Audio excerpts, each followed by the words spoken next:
siap untuk Bapak dan Ibu sharing dan diskusi dengan Bapak dan Ibu terkait dengan materi ya P5 ya, Proyek Penguatan Profil Pelajar Pancasila. Sudah banyak yang kenal ya, teman-teman semua yang saya hormati, tersebar di Bapak dan Ibu ya materi ini, karena ini materi standar ya dari kementerian. Kalau biasanya Bapak dan Ibu di modul-modul yang dikeluarkan oleh kementerian itu pertanyaan pemantik. Kalau saya ingin beda, pernyataan pemantik. Ya. Tidak ada merdeka belajar tanpa diferensiasi pembelajaran.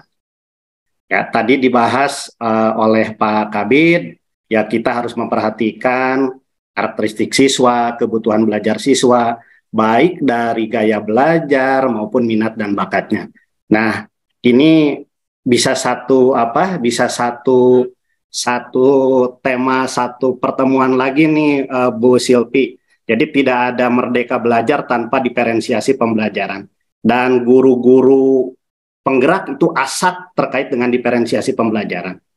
Yang kedua, Bapak dan Ibu, tidak ada kurikulum merdeka tanpa P5. Ya, tidak ada kurikulum merdeka tanpa P5. Nah, ini yang akan kita bahas sekarang.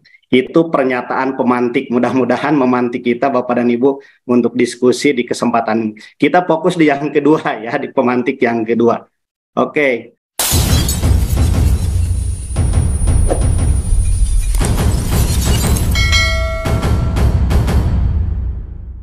Bapak dan Ibu, ini terkait di naskah akademiknya tentang P3 ya Bapak dan Ibu. Saya skip saja Bapak dan Ibu. Nah, jadi Bapak dan Ibu sebenarnya kan muaranya itu kepada pencapaian tujuan pendidikan nasional. Nah, ini Bapak dan Ibu untuk pencapaian tujuan pendidikan nasional itu dijabarkan di dalam profil pelajar Pancasila yang terdiri dari 6 dimensi. Beriman, bertakwa kepada Tuhan Yang Maha Esa dan berakhlak mulia, berkebinekaan global, bergotong royong, kreatif, bernalar kritis, dan mandiri. Ini dimensi yang 6 itu Bapak dan Ibu, dari setiap dimensi itu ada elemen. Nah, dari elemen itu nanti ada sub-elemen. Dan nanti yang akan disasar Bapak dan Ibu dari dimensi ke elemen dan sub-elemen ini di dalam perancangan P5 ini. Oke, Bapak dan Ibu. Nah, Bapak dan Ibu, penerapan profil pelajar Pancasila itu ada Bapak dan Ibu diamanatkan di intrakurikuler, misalnya ketika siswa melakukan percobaan di dalam pembelajaran IPA, apa yang disasarnya? Oh, yang disasarnya itu bernalar kritis, kreatif, dan sebagainya. Termasuk juga bisa saja Bapak dan Ibu di sana beriman, bertakwa kepada Tuhan Yang Maha Esa dan berakhlak mulia. Oh iya, ciptaan Tuhan ini begini luar biasanya, misalnya seperti ini. Ketika anak membedah kelinci misalnya dan sebagainya. Nah, yang kedua Bapak dan Ibu, pelaksanaannya itu Bapak dan Ibu ini di dalam kegiatan ekstrakurikuler. Dan selanjutnya Bapak dan Ibu ini di budaya sekolah. Nah, yang khusus Bapak dan Ibu yaitu terkait dengan yang lebih kepada hal-hal sifatnya praktis, praktek dan menggali isu-isu aktual dan kontekstual, yaitu kepada P5, Proyek Penguatan Profil Pelajar Pancasila. Bapak dan Ibu, kata kuncinya mengapa namanya proyek? Mengapa namanya proyek? Ya, Bapak dan Ibu, kita paham bahwa di dalam diri anak-anak kita itu tidak kosong Bapak dan Ibu dimensi beriman, bertakwa kepada Tuhan Yang Maha Esa dan berakhlak mulia. Tidak kosong Bapak dan Ibu di diri anak-anak kita itu tentang bergotong royong, berkebinekaan global, mandiri, kreatif, termasuk bernalar kritis. Nah, karena tidak kosong Bapak dan Ibu, maka sifatnya penguatan. Ya, ketika Bapak dan Ibu mungkin pernah ya Bapak dan Ibu mendapat undangan dari kementerian pelatihan penguatan bla bla. Ketika Bapak dan Ibu judulnya penguatan, berarti kita sebagai peserta itu dianggap tidak kosong. Ini juga mestinya Cenur bukan sosialisasi kayaknya, karena bukan barang baru, penguatan ya. Jadi penguatan Bapak. Penguatan itu kita Bapak dan Ibu ya termasuk tadi penguatan profil pelajar Pancasila dalam diri anak-anak kita itu tidak kosong tentang dimensi-dimensi itu. Jadi ini perlu penguatan. Bapak dan Ibu, kalau kita lihat ini sabda Ki Hajar Dewantara, perlulah anak-anak taman siswa kita dekatkan hidupnya kepada peri kehidupan rakyat, agar supaya mereka tidak hanya memiliki pengetahuan saja tentang hidup rakyatnya, akan tetapi juga dapat mengalaminya sendiri, dan kemudian tidak hidup berpisahan dengan rakyatnya. Artinya Bapak dan Ibu ini harus anak itu menyatu dengan rakyat. Contoh misalnya, kalau sampah itu adalah masalah bersama, masalah rakyat, anak juga harus larut di sana, dalam arti larut harus menjadi solusi dari permasalahan sampah, bukan menjadi masalah. Kira-kira seperti itu. Nah ini Bapak dan Ibu perlunya P5 ini. Jadi ini salah satu sarana pencapaian Bapak dan Ibu. P5 itu salah satu sarana pencapaian P3, profil pelajar Pancasila. Mengapa salah satu Pak Komar? Karena bukan hanya di P5 saja. P5 itu kokurikuler, ya. Tapi Bapak dan Ibu pencapaian profil itu di kurikuler, di kurikuler, di kokurikuler dan di ekstra. Nah, kalau P5 Bapak dan Ibu hanya salah satu. Nah, kesempatan untuk mempelajari tentang berbagai isu-isu penting Bapak dan Ibu. Contoh perubahan iklim, ya. Ada kesehatan mental, budaya, wirausaha, dan kehidupan demokrasi. Nah, kesempatan juga untuk menjawab isu-isu global Bapak dan Ibu. Nah, ini Bapak dan Ibu terkait dengan urgensi perlunya P5 ini. Di sini Bapak dan Ibu di 262. Nah, jadi Bapak dan Ibu, proyek penguatan profil pelajar Pancasila merupakan kegiatan kurikuler berbasis proyek.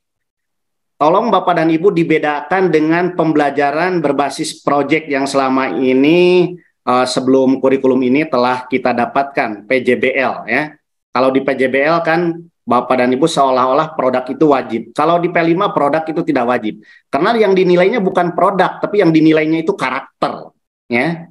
Produknya tidak tuntas, tidak jadi apa-apa, tidak jadi masalah. Tapi mungkin di sana Bapak dan Ibu ada karakter gotong royong, ada karakter mandiri, ada karakter misalnya kreatif, itu Bapak dan Ibu yang dinilainya. Nah, yang kedua Bapak dan Ibu, P5 ini dari sisi tujuan, muatan, dan kegiatannya tidak dikaitkan dengan tujuan dan materi pelajaran intrakurikuler. Jadi Bapak dan Ibu tidak ada misalnya suara demokrasi, temanya suara demokrasi. Lantas topiknya itu regenerasi kepemimpinan OSIS. Oh ini kolaborasi mapel pendidikan Pancasila, matematika, bahasa, prakarya.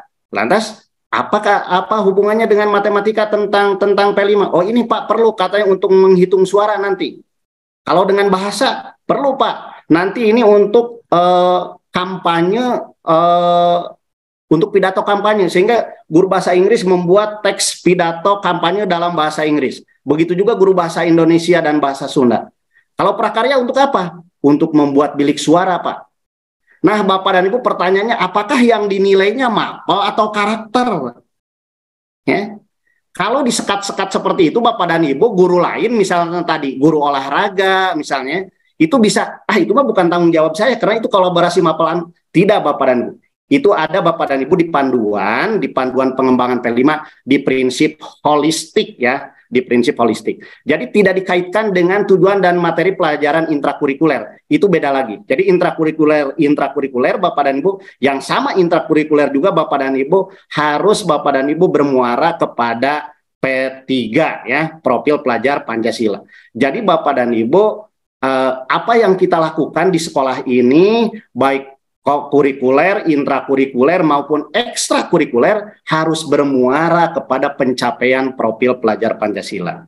Nah, satuan pendidikan juga Bapak dan Ibu dapat melibatkan masyarakat, ya, dan dunia kerja dalam merancang dan menyelenggarakan P5. Misalnya Bapak dan Ibu terkait dengan gaya hidup berkelanjutan misalnya.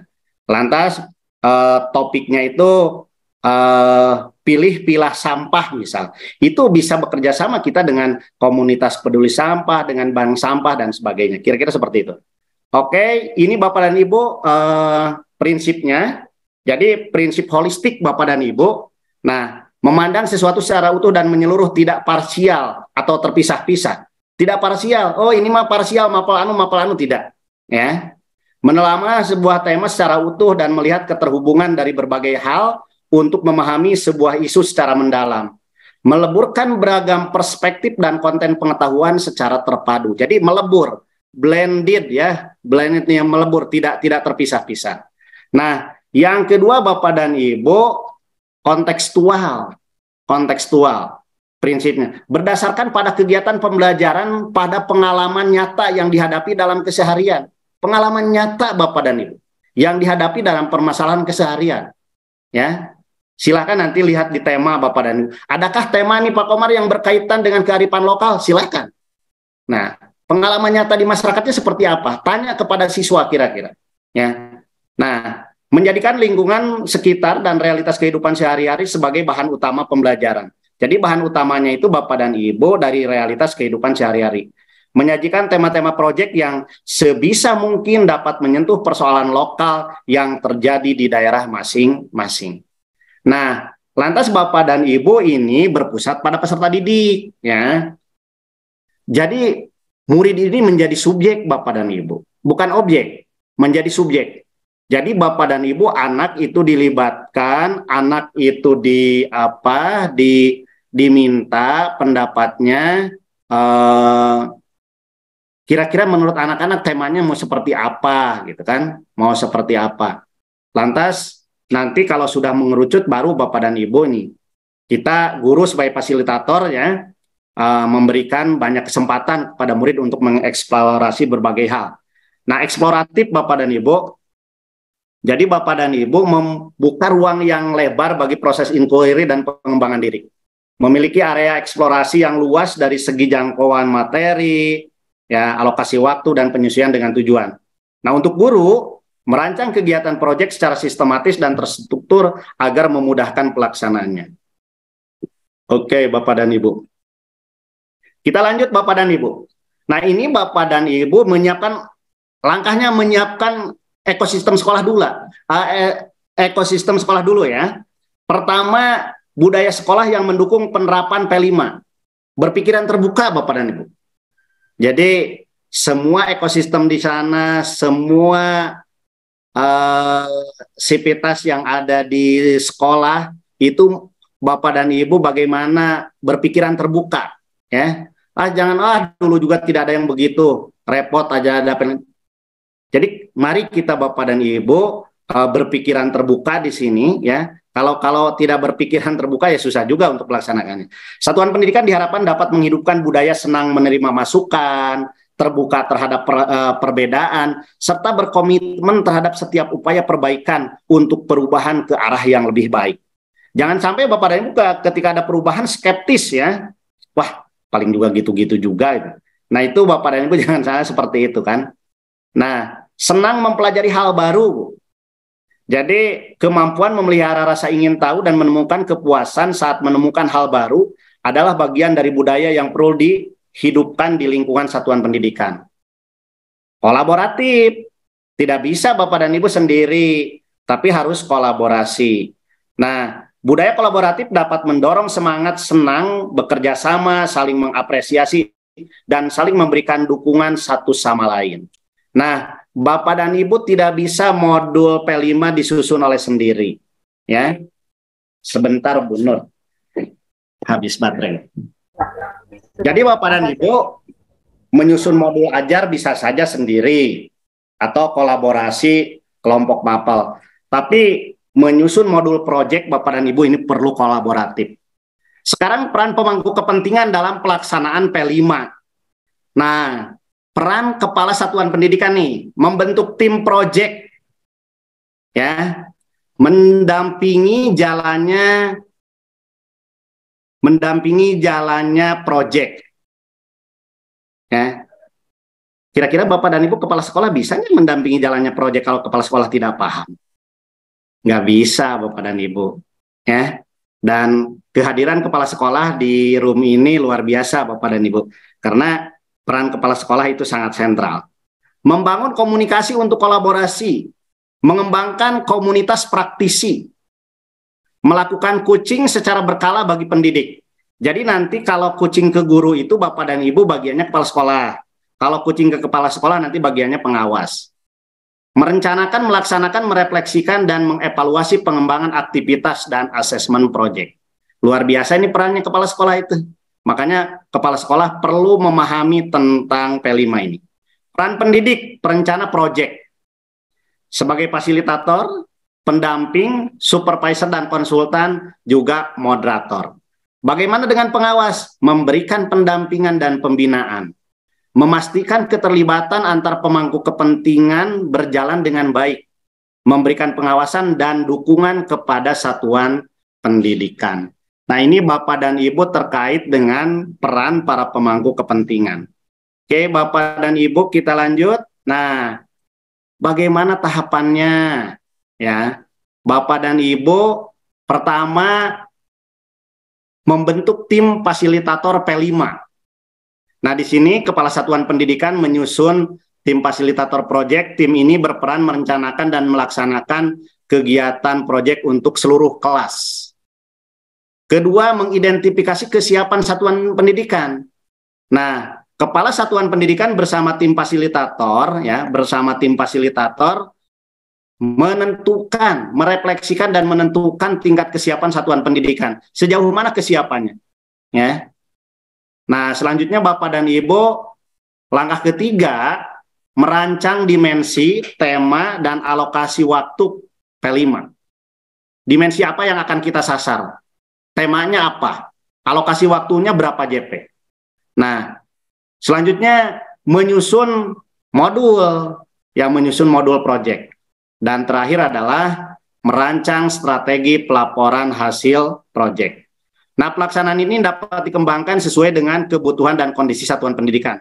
Itu rambu-rambunya dari kementerian. Artinya Bapak dan Ibu boleh di sekolah Bapak dan Ibu dikembangkan lagi. Oh, di sekolah saya Pak Komar jadi 7 langkah, gak jadi masalah. Ya. Lanjut Bapak dan Ibu. Nah, ini Bapak dan Ibu identifikasi kesiapan. Jadi Bapak dan Ibu di tahap mana nih sekolah Bapak dan Ibu? Oh, tahap awal Pak Komar. Kalau tahap awal menggunakan modul proyek yang disediakan oleh Kemdikbudristek tanpa penyesuaian atau dengan penyesuaian yang sangat sedikit. Ya. Kalau berkembang bagaimana? Membuat penyesuaian terhadap modul proyek yang disediakan oleh pemerintah sesuai konteks dan kebutuhan lokal. Nah, Bapak dan Ibu misalnya begini, di PMM ada modul proyek temanya kearifan lokal. Ya. Topiknya itu Bapak dan Ibu melestarikan budaya daerah. Nah, kalau kita di Jawa Barat, udah aja begini topiknya, ngamumule budaya Sunda misal. Ya. Kan itu yang dari pusat ya, oleh kita disesuaikan dengan kondisi daerah gitu. Nah, bagaimana kalau yang tahap siap? Jadi yang tahap mahir itu Bapak dan Ibu modulnya juga membuat sendiri. Kalau sampai tahap siap modul proyeknya, kita Bapak dan Ibu boleh menggunakan dengan penyesuaian daripada modul P5 yang sudah disiapkan oleh Kemdikbudristek. Catatan, deskripsi tahapan ini tidak mengunci kesiapan satuan pendidikan ya. Artinya mungkin saja Bapak dan Ibu ada yang lebih siap dari apa yang dideskripsikan di sini. Oke. Nah, ini Bapak dan Ibu dimensi ya, elemen dan subelemen. Jadi dimensi, elemen, dan subelemen dari setiap dari P3 profil pelajar Pancasila. Beriman dan bertakwa Bapak dan Ibu ada 5 elemen yang dibagi-bagi lagi menjadi subelemen. Dan ini Bapak dan Ibu perlu ini. Karena nanti misalnya Bapak dan Ibu ketika kita misalnya menggunakan elemennya akhlak kepada alam, nah ini memahami keterhubungan ekosistem bumi ini akan merupakan bagian sebagai dasar untuk penilaian, untuk perancangan modul dan juga untuk penilaian P5 ya. Begitu juga berkebinekaan global, Bapak dan Ibu ada beberapa elemen ya, ada 4 ya. Nah, lantas gotong royong ada 3. terus mandiri ada 2, bernalar kritis Bapak dan Ibu ada 3, termasuk kreatif ya. Hanya di kreatif Bapak dan Ibu tidak ada subelemen ya. Di keputusan Kepala BSKP-nya tidak ada, dan pernah saya tanyakan ke Pak Yogi memang tidak ada subelemen. Jadi di kreatif itu cukup elemen. Oke. Nah, ini Bapak dan Ibu, saya juga memasukkan ini tema untuk PAUD ya. Kalau di room ini ada yang dari PAUD, tapi kelihatannya tidak ada ya. Kalaupun ada nanti silakan aja tinggal dibaca ya. Jangan sampai Bapak dan Ibu ketika Bapak dan Ibu mendownload contoh modul di PMM, aku sayang bumi. Oh, padahal aku sayang bumi itu untuk PAUD, bukan untuk apa? Bukan untuk SD atau SMP. Nah, ini Bapak dan Ibu untuk SD, SMP, SMA, SMK ya. Ini Bapak dan Ibu ada 8 tema, dan tema ini Bapak dan Ibu sudah ditentukan oleh pusat ya. Yang ke-8 Bapak dan Ibu kebekerjaan, ini khusus untuk SMK dan merupakan tema wajib. Jadi bagi teman-teman yang dari SMK, kebekerjaan itu adalah tema wajib. Jadi harus selalu ada ini tentang kebekerjaan itu untuk SMK itu. Nah, Bapak dan Ibu kalau yang SD, kalau di room ini ada SD, yang SD itu berarti hanya 6 Bu. Karena suara demokrasi di SD tidak perlu ya, tidak perlu karena di SD belum ada pemilihan ketua OSIS ya.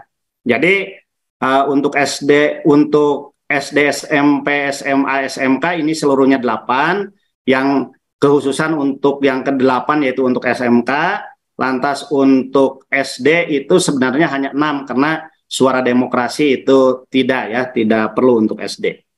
Oke. Nah, ini Bapak dan Ibu alokasi waktunya ya, di 262 ada ya, di Kepmendikbudristek 262. Misalnya Bapak dan Ibu kita fokus misalnya di SMP Bapak dan Ibu 3 sampai 4 proyek dengan tema berbeda. Ya, 3 sampai 4 proyek. Sementara kalau untuk SMK Bapak dan Ibu 3 proyek dengan 2 tema pilihan dan 1 tema kebekerjaan yang tema wajib itu. Jadi kalau di SMK berarti paling banyak 3 Bapak dan Ibu, 2 pilihan dan 1 tema wajib. Kalau di SMP, SMA Bapak dan Ibu minimal 3 ya, minimal 3 dan maksimal 4. Kalau di SD minimal 2 dan maksimal 3. Oke. Nah, ini alokasi waktu Bapak dan Ibu, alokasi waktu. Bapak dan Ibu misal SMP kelas 7 dan kelas 8 360 JP. Dari mana Pak Komar angkat 360 JP ini? 360 JP itu Bapak dan Ibu asumsinya 1 tahun itu minggu efektifnya 36 minggu. 36 minggu. Ya. 1 mapel itu jatahnya 1 JP. Ada 10 mapel Bapak dan Ibu. Misal di SMP ada 10 mapel. Ya, kecuali muatan lokal yang tidak ada alokasi P5-nya. Ada 10 mapel. 336 kali 10 berarti 360. Berbeda dengan kelas 9. Kelas 9 itu hanya 32. Karena asumsinya kelas 9 itu minggu efektifnya itu dalam 1 tahun itu hanya 32 minggu. Nah, Pak Komar bagaimana cara membaginya dari 360 misalnya kelas 7, kelas 8? Karena kita Bapak dan Ibu itu minimal 3 maksimal 4 ya. Saya berikan contoh saja Bapak dan Ibu yang minimal ya 3. Kalau 360 bagi 3 berarti 120. Ya, kalau 120 dikonversi ke minggu bisa 3 minggu Bu kalau sistem blok. Ya, bisa 3 minggu. Mengapa 3 minggu Pak Komar? Karena Bapak dan Ibu asumsinya 1 minggu itu 40 JP. Sehingga 3 kali 4 itu 120. Walaupun Bapak dan Ibu tidak harus sama setiap proyek itu alokasi waktunya. Tergantung kedalaman dan keluasan spektrum daripada proyek. Ya. Pak Komar kok lama banget terkait P5 ini? Misal Bapak dan Ibu dengan sistem blok, dengan yang 120 berarti 3 minggu. Ya. Bapak dan Ibu karena P5 itu yang disasarnya ya, yang dibidiknya itu karakter Bapak dan Ibu. Karakter tidak bisa dengan sekejap, tetapi karakter itu memerlukan waktu yang lama. Nah, kira-kira seperti itu. Oke, Bapak dan Ibu, ini contoh Bapak dan Ibu penjadwalan pelaksanaan P5. Ini Bapak dan Ibu sekolah dicicil nih. Oh, proyek itu 1 hari dalam 1 minggu untuk pelaksanaan P5, misalnya hari Jumat. Seluruh jam belajar pada hari itu digunakan untuk P5. Ya, ini dicicil. Bapak dan Ibu setiap minggu ada. Nah, bagaimana kalau dengan yang ini? Ini mengalokasikan jam pelajaran di akhir hari khusus untuk mengerjakan P5. Ya. Nah, ini pola yang kedua. Pola yang ketiga sistem blok, Bu. Sistem blok minggu. Oh, misalnya ini Pak Komar 2 minggu, ini 3 minggu, fokus di sana. Nggak jadi masalah. Ya. Jadi Bapak dan Ibu bisa dicicil Bapak dan Ibu setiap minggu di hari tertentu, di jam tertentu. Bisa Bapak dan Ibu sistem blok di minggu tertentu untuk khusus P5. Oke. Lanjut Bapak dan Ibu. Nah, ini komponen modul ajarnya, ya, komponen modul ajar Bapak dan Ibu. Jadi dari mulai tema dan topik, ya, fase dan jenjang. Nah, kita langsung saja Bapak dan Ibu ke contohnya nanti. Nah, jadi ini Bapak dan Ibu tujuan aktivitas dan asesmen. Kita langsung ke contoh. Ini contohnya Bapak dan Ibu. Ya, jadi dari mulai modul di sini disebutkan Bapak dan Ibu, modul project fase D. Jelas kalau fase D itu SMP. Temanya apa? Gaya hidup berkelanjutan. Topiknya apa? Sampahku tanggung jawabku. Total waktunya berapa JP? 57 JP. Dimensi profil pelajar Pancasilanya apa yang disasar? Pertama, beriman, bertakwa kepada Tuhan Yang Maha Esa, gotong royong, bernalar kritis. Subelemennya, Bapak dan Ibu, ada memahami keterhubungan ekosistem bumi, menjaga lingkungan alam sekitar, kerjasama, koordinasi sosial, mengajukan pertanyaan, mengidentifikasi, mengklarifikasi, dan mengolah informasi dan gagasan. Bapak dan Ibu, ada yang ke saya begini, Pak Komar kesal katanya P5T terlalu panjang waktunya. Kenapa gitu? Ya saya katanya dialokasikan ini satu proyek itu 120 JP, 3 minggu nih karena sistem blok. Ternyata 1 minggu sudah selesai. Ya, coba kirimkan ke saya modulnya. Ternyata Bapak dan Ibu dilihat modulnya acak-acakan. Oke Bapak dan Ibu, coba lihat Bapak dan Ibu di sini. Menurut Bapak dan Ibu kira-kira langkah keberapa yang pengerjaannya minimal 1 hari? Bapak dan Ibu, ini semuanya memang Bapak dan Ibu bisa dikemas, membutuhkan waktu yang yang mencukupi. Ini waktunya Bapak dan Ibu hanya 57 JP. 57 JP. 57 JP kalau dikonversi ke hari, sehari 8 JP hanya sekitar 6 hari Bapak dan Ibu. Nah, saya ingin menjawab kepada yang mengatakan bahwa ternyata Pak Komar saya kasih waktu, alokasi waktu itu 120 JP 3 minggu, ternyata 1 minggu sudah selesai gitu.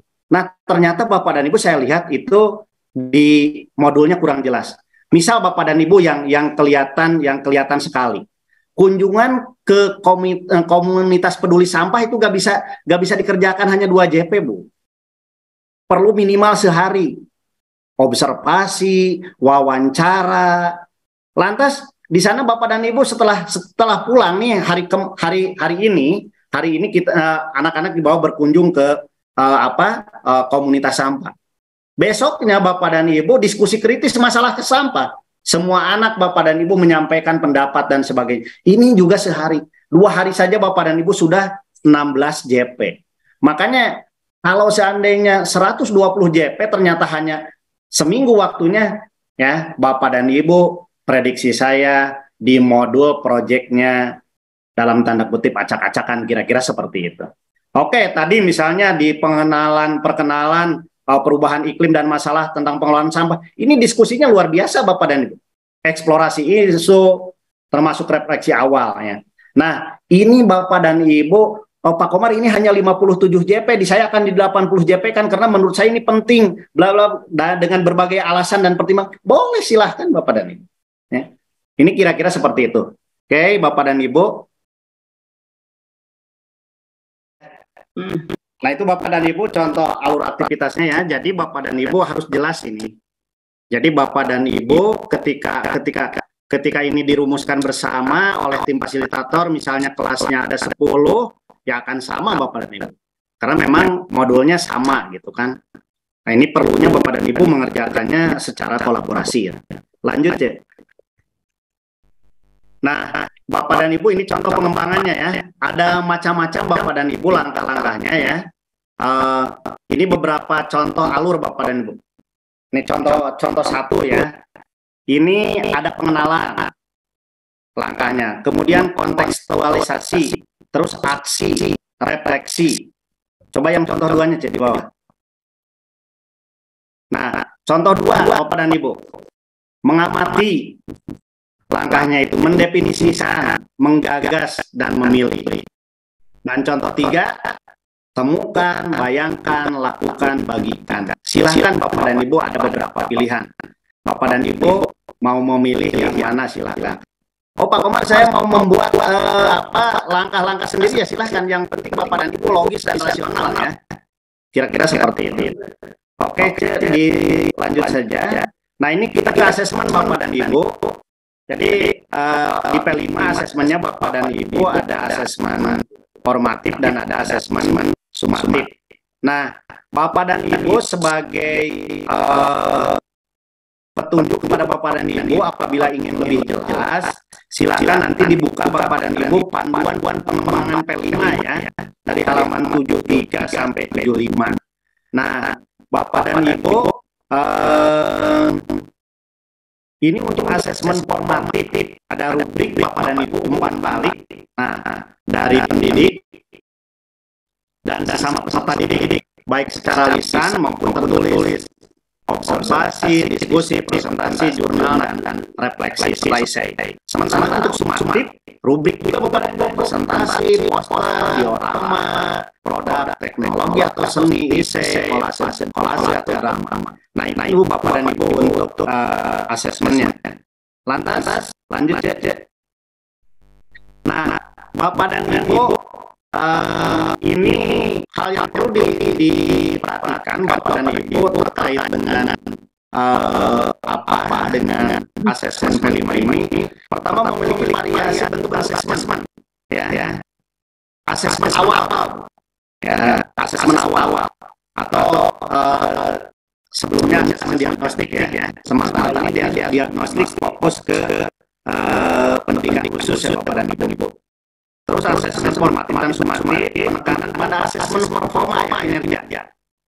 Asesmen akhir berupa rubrik dengan kriteria mulai berkembang sesuai harapan dan sangat berkembang dan Ibu. Ini adalah asesmen akhir. Jadi Bapak dan Ibu ada mulai berkembang sesuai harapan dan sangat berkembang. Rumusan kompetensi yang menjadi tujuan adalah BSH berkembang sesuai harapan. Jadi kalau minimalnya itu BSH Bapak dan Ibu. Kalau anak itu sangat berkembang berarti melampaui. Ini kalau bahasa rapot pendidikan kan. Ya, kalau melampaui dari batas minimal. Nah, minimalnya itu berkembang sesuai harapan BSH. Perlu diperhatikan pelaksanaan aktivitas dan asesmen project. Lanjut ya. Nah ini Bapak ada contoh rubiknya. Contoh rubiknya dari sub-elemen ya. Sub-elemennya memberi hubungan ekosistem bumi. Kalau belum berkembang itu seperti apa deskripsinya? Ini siapa yang buat Bapak kita bantu dan diurus secara kolaboratif. Ya, belum berkembang, mulai berkembang, nah terus berkembang sesuai harapan dan sangat berkembang. Oke. Nah ini juga Bapak dan Ibu yang lihat 262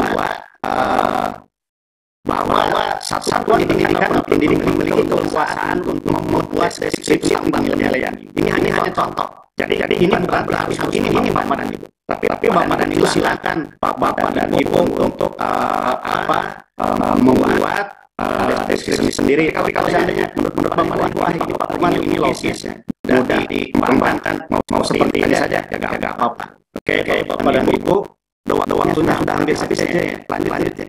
Diselesaikan ya Pak Mamar? Ya, selesai. Jangan sepotong gitu. Iya. Nah, ini Bapak dan Ibu mengoleksi ya. Mengoleksi dan mengolah hasil asesmen implementasi proyek pada Ibu. Pertama jurnal pendidik. Nah, jurnal Bapak dan Ibu, bagaimana formatnya? Seolah satuan pendidikan ini memiliki keleluasaan menentukan formatnya. Silakan. Jadi jurnal adalah praktik mendokumentasikan kumpulan pemikiran, pemahaman dan penjelasan tentang ide atau konsep secara tertulis yang biasanya dituangkan dalam sebuah kumpulan. Nah, Bapak dan Ibu, ini mungkin mengapa proyek menggunakan jurnal. Nah, jadi Bapak dan Ibu, jurnal dapat merekam proses pembelajaran proyek peserta didik secara berkelanjutan dalam suatu wadah. Jurnal dapat mendorong pendidik melakukan refleksi kritis terhadap proses pelaksanaan proyek sehingga pendidik dapat memahami hal-hal yang perlu ia kembangkan di kegiatan proyek untuk mengoptimalkan pembelajaran pengalaman belajar peserta didik. Nah, bagaimana prinsipnya? Prinsipnya menunjukkan perkembangan. Jadi jurnal berisi catatan yang menunjukkan perkembangan individu secara individu peserta didik. Misalnya Fulan di tahap pertama, ini masih belum kelihatan kolaborasinya. Bagaimana ketika misalnya tahap kedua ada perkembangannya nggak kolaborasinya, kira-kira seperti itu. Yang kedua menjadi alat refleksi secara berkala. Jadi jurnal dapat diperiksa dan dimodifikasi secara berkala. Ini prinsip yang kedua. Prinsip ketiga, observasi berkelanjutan. Jadi pendidik melakukan observasi perkembangan kompetensi peserta didik secara berkelanjutan. Lanjut. Nah, bagaimana dengan portofolio? Portofolio merupakan kumpulan dokumen hasil penilaian, penghargaan, dan karya peserta didik dalam bidang tertentu yang mencerminkan perkembangan seseorang. Ya. Nah, portofolio menjadi referensi diskusi oleh pendidik bersama dengan peserta didik lainnya, dan selanjutnya diserahkan kepada pendidik pada kelas berikutnya, dilaporkan kepada orang tua sebagai bukti otentik perkembangan murid. Ya. Jadi ketika guru kelas 7 itu selesai tugasnya di kelas 7 tidak melanjut ke kelas 8, itu bisa diserahkan kepada guru di kelas berikutnya, ini portofolio ini. Lantas Bapak dan Ibu, nah mengapa menggunakan portofolio dalam proyek? Pertama, memberikan rasa kepemilikan pada proses belajar. Ya, seperti misalnya karya-karya anak itu kan, mendorong peserta didik untuk mengenali kekuatan dan kemajuannya dan melakukan refleksi kritis terhadap pembelajaran. Ya. Bapak dan Ibu, prinsipnya peserta didik berperan aktif dalam memilih hasil kerja ya yang dimasukkan ke dalam portofolio dengan panduan supaya peserta didik merefleksikan pembelajaran. Oh, ini hasil kerja saya, kan? Hasil kerja menunjukkan kemampuan anak secara jelas.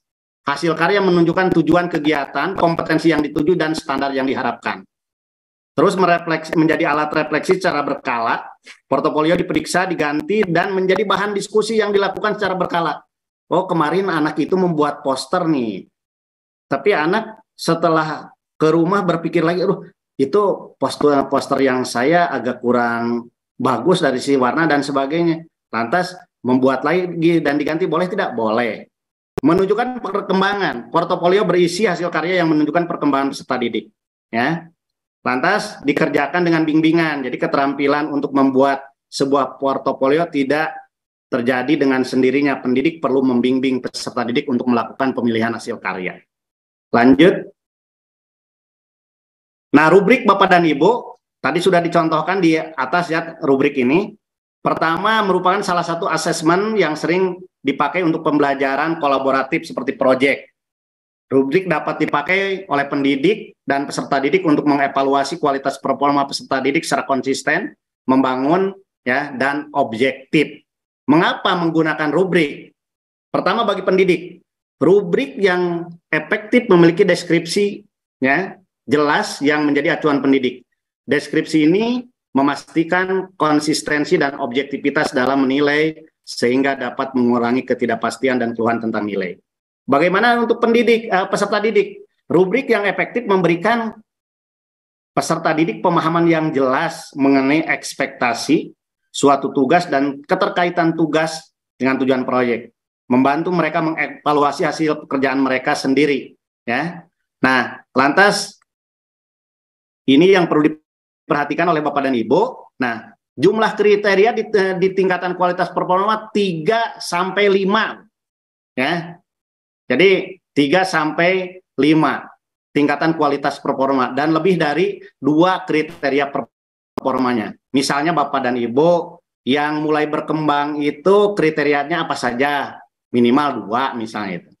Deskripsi yang jelas dan dapat membedakan antar tingkatan. Harus jelas Bapak dan Ibu. Memiliki kriteria dan deskripsi rinci akan kualitas performa sesuai dengan tingkatannya. Hal yang membuat peserta didik memenuhi kriteria misalnya mulai berkembang, sedang berkembang, berkembang sesuai harapan, sangat berkembang. Tadi sudah contohnya. Deskripsi yang mudah diobservasi Bapak dan Ibu, dokumen proyek penguatan profil pelajar Pancasila dalam mengembangkan rubrik ini Bapak dan Ibu, pendidik dapat mengacu kepada naskah akademik. Tadi Bapak dan Ibu sudah saya tampilkan pembukaan daripada nasmiknya ya, termasuk elemennya. Tipe aktivitas, jadi selain memperhatikan elemen dan subelemen, pembuatan rubrik juga harus memperhatikan tipe aktivitas. Misalnya, rubrik untuk poster akan berbeda dengan rubrik untuk esai. Ya. Lanjut Bapak dan Ibu, nah libatkan peserta didik dalam merancang rubrik. Jadi mestinya Bapak dan Ibu, kalau bisa langsung dari peserta didik, kalau tidak bisa kita buatkan konsep dulu. Nah, konsep dulu, lantas sebar kepada peserta didik, minta masukan. Kira-kira seperti itu. Oke, lanjut ya. Nah, prinsip perancangan rapot proyek Bapak dan Ibu. Ya. Nah, ini Bapak dan Ibu, bedanya itu Bapak dan Ibu, proyek itu P5 itu rapotnya tersendiri. Makanya saya katakan Bapak dan Ibu, tidak ada kurikulum merdeka tanpa P5. Ya. Jadi rapot bersifat informatif dalam menyampaikan perkembangan peserta didik, namun tidak merepotkan pendidik dalam pengerjaannya. Pertama, Bapak dan Ibu, prinsipnya menunjukkan keterpaduan. Rapot terdiri dari hasil penilaian terhadap performa peserta didik dalam proyek. Proyek fokus pada keterpaduan pembelajaran dan perkembangan karakter dan kompetensi sesuai P3 profil pelajar Pancasila. Ya, jadi fokus ke karakter Bapak dan Ibu, bukan ke nilai mapel, karena nilai mapel itu ada khusus rapotnya, rapot intra. Tidak menjadi beban administrasi yang berat. Ya. Aspirasinya penulisan rapot akan lebih sederhana, terlebih apabila dibantu teknologi. Bisa Bapak dan Ibu pakai aplikasi, ya, dan bisa berbeda antara sekolah yang satu dengan sekolah yang lain Bapak dan Ibu. Karena di sana di Kepmen 262 itu satuan pendidikan, ya, termasuk pendidik memiliki keleluasaan untuk menentukan format lapor. Ya, ya kalau contoh-contoh hanya inspirasi saja Bapak dan Ibu. Nah, kompetensinya utuh. Jadi penilaian dalam rapot P5 memadukan pengetahuan, sikap, dan keterampilan sebagai satu komponen. Deskripsi juga disampaikan secara utuh tanpa membedakan aspek tersebut. Walaupun Bapak dan Ibu di sana ada keterpaduan pengetahuan, sikap, dan keterampilan, tapi tidak disekat-sekat. Kayak dulu misalnya ada penilaian sikap, ada pengetahuan, dan ada keterampilan. Nah, termasuk yang sekarang yang masih K13 juga Bapak dan Ibu di PPA K13 itu nilai itu hanya 1, tidak ada nilai pengetahuan dan keterampilan ya. Oke, lanjut. Masih adakah? Nah, itu Bapak dan Ibu contoh rapot tadi di atas 1 C. Contoh rapotnya. Nah, ini contoh rapotnya Bapak dan Ibu. Silakanlah dibuka Bapak dan Ibu tadi sudah saya share ini materinya. Dan ini juga Bapak dan Ibu sekali lagi tidak harus seperti ini hanya contoh saja. Terakhir C. Nah, ini miskonsepsi Bapak dan Ibu ya, miskonsepsi. Nah, ini saya ngambil dari Q&A yang ada di GTK ya. Pertama, pelaksanaan P5 memerlukan anggaran yang besar, miskonsepsi. Klarifikasinya, pelaksanaan P5 dapat mengoptimalkan sumber daya dan pemecahan masalah yang ada di lingkungan sekolah. Ya. Jadi Bapak dan Ibu tong di aya-aya. Oh Pak Komar, ini perlu perayaan hasil belajar atau gelar karyanya itu misalnya anak ke salon karena ini terkait dengan misalnya budaya daerah ya. Nah, kalau seperti itu Bapak dan Ibu, panggil saja orang tuanya. Anak ini katanya mau ke salon, tapi sekolah tidak mewajibkan itu gitu kan. Nah, supaya Bapak dan Ibu jangan ada kesan bahwa kurikulum Merdeka teh mahal, kira-kira seperti itu. Nah, selanjutnya Bapak dan Ibu kegiatan P5 berorientasi pada produk. Miskonsepsi. Klarifikasinya, kegiatan P5 menitik beratkan pada pemahaman akan konsep penyelesaian masalah problem solving yang ada di lingkungan sekitarnya dan penanaman karakter pelajar Pancasila. Jadi bukan pada produk Bapak dan Ibu. Produknya tidak selesai, nggak jadi masalah Bapak dan Ibu. Produknya nggak ada mal cireng, tutung wae, tidak jadi masalah. Tapi kita lihat, apakah ada di sana kreativitas? Apakah di sana ada mandiri? Kira-kira seperti itu. Nah tentunya dimensi yang ditetapkan akan disasar sesuai dengan di modul P5. Kegiatan P5 merupakan bagian dari ekstrakurikuler atau intrakurikuler. Dalam struktur kurikulum Merdeka, P5 merupakan bagian terpisah dari ekstra dan intra. Makanya tidak perlu dikaitkan dengan mapel tertentu. Terakhir, Cek, hatur nuhun. Demikian Bapak dan Ibu, terima kasih. Mohon maaf nih kalau waktunya lebih. Sekian, Assalamualaikum warahmatullahi wabarakatuh.